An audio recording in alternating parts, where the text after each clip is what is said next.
দিন দুপুরে এক টমটম চালককে মারধর করে রক্তাক্ত করল একদল দুষ্কৃতী।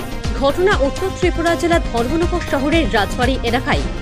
ঘটনার বিবরণে ধর্মনগর দমকল অফিসের এক কর্মী জানান যে রবিবার দুপুর আনুমানিক 1:30 নাগাদ তাদের কাছে খবর আসে রাজবাড়ী এলাকায় এক ব্যক্তির রক্তাক্ত অবস্থায় পড়ে রয়েছে। সেই খবরের ভিত্তিতে দমকল কর্মীরা ঘটনাস্থলে পৌঁছে আহত ব্যক্তিকে উদ্ধার করে ধর্মনগর জেলা হাসপাতালে নিয়ে গেলে কর্তব্যরত চিকিৎসক আহত ব্যক্তির দ্রুত চিকিৎসা শুরু করেন। পরবর্তীতে দমকল কর্মীরা জানতে পারেন আহত ব্যক্তির নাম সুদীপ মালাকার, বয়স 38, বাড়ি ধর্মনগর শহর এলাকায়। তিনি পেশায় টমটম চালক।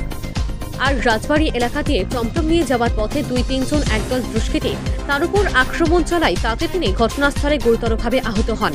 এদিকে ঘটনার খবর পেয়ে জেলা হাসপাতালে ছুটে যায় ধর্মনগর থানার পুলিশ। পুলিশ গোটা ঘটনায় তদন্ত শুরু করে আসল রহস্য উন্মোচনে নেমেছে বলে জানা গেছে।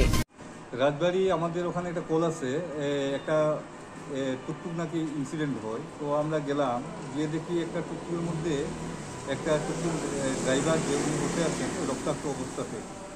তো টুকটুক নাম্বার TR05ER 480 টুকটুক number.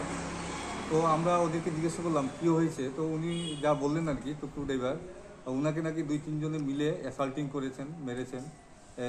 As a result he has been seriously injured. হ্যাঁ, তো ওনাকে খুব সিরিয়াস ইনজুর্ড হয়েছে। তো ওনাকে আমরা ধর্মনগর হসপিটালে শিফট করে দিয়েছি, ওনার চিকিৎসা চলছে।